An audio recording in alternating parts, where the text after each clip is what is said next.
Hello बच्चों। आज हम पढ़ेंगे क्लास 12 के सीबीएसई बोर्ड एग्जाम जेई और नीट में पूछा जाने वाला एक काफी interesting topic, infinite resistance ladder.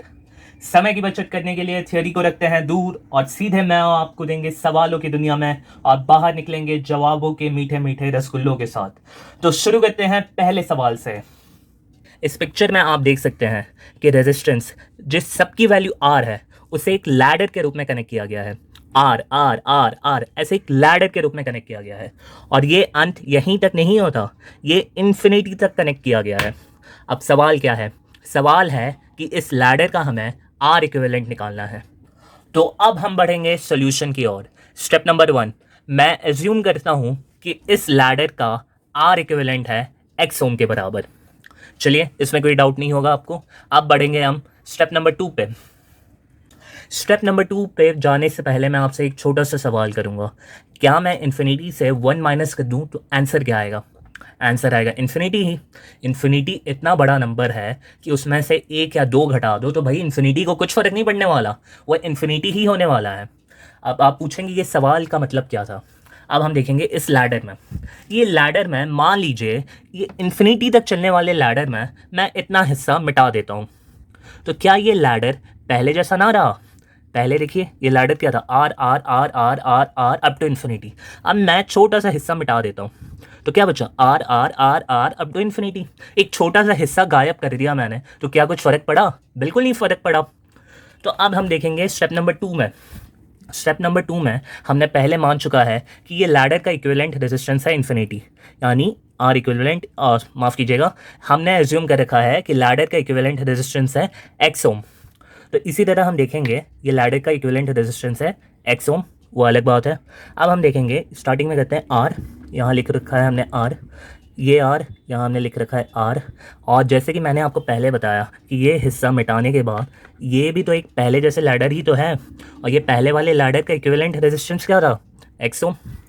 तो पैरेलल में हमने कनेक्ट कर दिया एक्स ओम। आप पूछेंगे पैरेलल में क्यों कनेक्ट किया है? तो देखो भाई, ये वाला हिस्सा निकालने के बाद ये इक्विवेलेंट रेजिस्टेंस था एक्स ओम, ठीक है, और ये एक्स ओम इसके साथ कैसे कनेक्टेड है? पैरेलल में। इसलिए इक्विवेलेंट सर्किट में हमने ऐसे बनाया है। 3 सॉल्यूशन की ओर। अब इक्विवेलेंट सर्किट आपको समझ में आ गई, ये है इक्विवेलेंट सर्किट।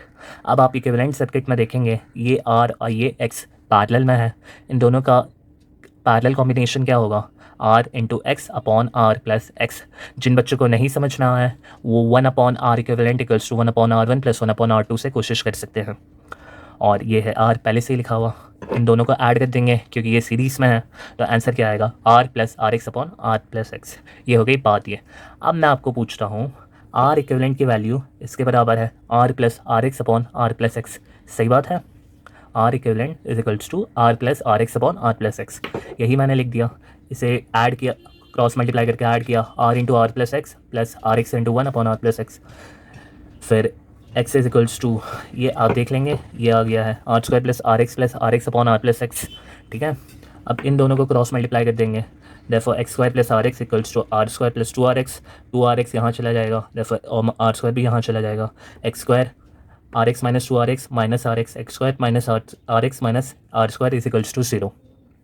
अब क्वाड्रेटिक इक्वेशन में आपने पढ़ा होगा कि हम कोई भी क्वाड्रेटिक इक्वेशन का रूट कैसे निकालते हैं। रूट निकालने का फॉर्मूला मुझे उम्मीद है आपको आता होगा, minus B plus minus root of B square minus 4ac upon 2a। यही फॉर्मूला लगाने के बाद अगर आप आगे सॉल्व करेंगे तो आपके पास x की 2 वैल्यू आएगी, एक है r प्लस आर रूट 5/2, दूसरी है r माइनस आर रूट 5/2। अब रूट 5 आपको पता है कि रूट 5 की वैल्यू होती है करीबन 2.2, R minus R into 2.2 divided by 2। आपको ये बात समझ में आ जानी चाहिए कि अगर मैं माइनस साइन लूँ तो x की वैल्यू आएगी नेगेटिव। क्या कोई भी रेजिस्टेंस नेगेटिव हो सकता है? बिल्कुल नहीं। इसलिए negative sign r minus R root 5/2 will lead to r equivalent to be negative which is not possible. Hence we are discarding one answer r minus R root 5/2। तो सही आंसर क्या होगा? r प्लस आर रूट 5/2, ठीक है। उम्मीद करता हूँ आपको समझ में आया होगा। अब हम अपने लेवल को थोड़ा आगे बढ़ाते हैं और अब हम देखेंगे एनसीईआरटी बुक फिज़िक्स के पेज 130 का ये सवाल। सेम टू सेम सवाल जेई में भी आ चुका है। चलिए क्वेश्चन देखते हैं। क्वेश्चन में दिया हुआ है यहाँ 12 वोल्ट एक सप्लाई कनेक्टेड है 12 वोल्ट की जिसकी इंटरनल रेजिस्टेंस है 0.5 ओम, और ये लैडर नेटवर्क जो 1 1 1 1 आपको दिखाई दे रहा है ये यहाँ ख़त्म नहीं हो रहा है, same to same ladder network ये चले जा रहा है इन्फिनिटी तक। ठीक है, सवाल क्या है कि ये जो 12 वोल्ट का सोर्स कनेक्टेड है जिसके इंटरनल रेजिस्टेंस 0.5 ओम है, इससे आप करंट निकालिए कितना फ्लो हो रहा होगा। ठीक है, चलिए जैसे कि हमने पिछले सवाल में किया था, स्टेप नंबर 1 हम एज्यूम कर लेते हैं। अच्छा, फ़िलहाल ये 12 वोल्ट 0.5 ओम जो कि 12 वोल्ट की सप्लाई का इंटरनल रेजिस्टेंस है, इसे हम इग्नोर करेंगे। ये इग्नोर क्यों कर रहे हैं ये आपको सवाल के आखिरी में समझ में आ जाएगा। हम पहला स्टेप क्या होगा, हमें ये लैडर नेटवर्क का आर इक्विवेलेंट क्या है वो निकालना है। ठीक है, जैसे कि हमने पिछले सवाल में किया था, ये इसके आर इक्विवेलेंट को हम एक्स मान लेते हैं। ठीक है, ये है लैडर नेटवर्क 1 ओम 1 ओम 1 ओम 1 ओम, और यहाँ है आर इक्विवेलेंट एक्स के बराबर, ये चला जा रहा है इन्फिनिटी तक। स्टेप नंबर 2 इक्विवेलेंट सर्किट बनाना। ठीक है, ये लैडर नेटवर्क की आर इक्विवेलेंट की वैल्यू है एक्स के बराबर। अब स्टेप नंबर 2 इक्विवेलेंट सर्किट हम बनाने जाएंगे, तो जैसा हमने पिछले सवाल में किया था, यहाँ से शुरू करते हैं। 1 कॉपी किया हमने, यहाँ 1 ये नीचे कॉपी किया, यहाँ 1 ये नीचे कॉपी किया।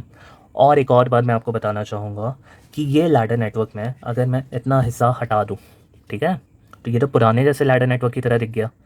सही बात है, पुराना वाला लैडर नेटवर्क है ये, इतना हिस्सा मैंने हटा दिया तो ये पुराने जैसे लैडर नेटवर्क के बराबर दिखने लग गया। तो ये पुराने वाले लैडर नेटवर्क का इक्विवेलेंट रेजिस्टेंस हमने पहले ही एज्यूम कर रखा है एक्स, और ये कनेक्टेड कैसे होगा, पैरेलल में। ठीक है, तो ये हमने एक्स पैरेलल में कनेक्ट किया 1 ओम के साथ, और ये 1 1 हमने कॉपी किया था। अब हम बढ़ेंगे स्टेप नंबर 3 सोल्यूशन की ओर। ये था हमारा इक्विवेलेंट सर्किट। अब हम देख सकते हैं एक्स और 1 पैरेलल में है, इसका पैरेलल कॉम्बिनेशन होगा x into 1 divided by 1 plus x, जो मैंने यहाँ लिख दिया। अब इन तीनों को ऐड करेंगे क्योंकि ये तीनों सीरीज़ में है, तो 1 + 1 2 2 plus x upon 1 plus x, और इसका इक्विवेलेंट कॉम्बिनेशन क्या मान के रखा है हमने, x से बराबर, therefore x = 2 plus x upon 1 plus x. इसे पूरा सॉल्व करेंगे तो हमारे पास एक क्वाड्रेटिक इक्वेशन आएगी x² - 2x - 2 = 0। ये क्वाड्रेटिक इक्वेशन पे हम -b + -√b² - 4ac/2a का फॉर्मूला लगाएंगे। हमारे पास दो आंसर आएगा, 2 एक आएगा 2 + 2√3 डिवाइडेड बाई 2, दूसरा आएगा 2 - 2√3 डिवाइडेड बाई 2। जैसे कि मैंने आपको पहले भी बता रखा है, अगर मैं माइनस साइन ले लूँगा तो 2 - 2√3 ये वैल्यू नेगेटिव हो जाएगी। नेगेटिव होने के कारण इक्विवेलेंट रेजिस्टेंस भी नेगेटिव हो जाएगा। क्या नेगेटिव इक्विवेलेंट रेजिस्टेंस पॉसिबल है? बिल्कुल नहीं पॉसिबल है। तो हम प्लस साइन लेंगे, तो प्लस साइन के साथ हमारा आर इक्विवेलेंट की वैल्यू आई जो कि एक्स के बराबर है 2 + 2√3 डिवाइडेड बाई 2। अब हम आगे देखते हैं। अब जैसे कि सवाल में लिखा हुआ था कि ये कनेक्टेड है 12 वोल्ट सप्लाई के बैटरी से जिसका इंटरनल रेजिस्टेंस 0.5 ओम है। तो ये मैंने सही बना दिया है, 12 वोल्ट की बैटरी जिसका इंटरनल रेजिस्टेंस है 0.5 ओम। आर इक्विवेलेंट आया था 2 + 2√3 डिवाइडेड बाई 2। ओम्स लॉ से हम जानते हैं V = IR होता है, I की वैल्यू V/R होती है, V की वैल्यू मैंने लिख दी 12, R इक्विवेलेंट की वैल्यू होगी इन दोनों का एडिशन, क्योंकि ये सीरीज़ में कनेक्टेड है। इनका एडिशन करके डिवाइड करने के बाद फाइनल आंसर आएगा 3.71 एम्पियर। उम्मीद करता हूँ हमको वीडियो अच्छा लगा होगा। कृपया वीडियो को लाइक करें और चैनल को सब्सक्राइब कर दें।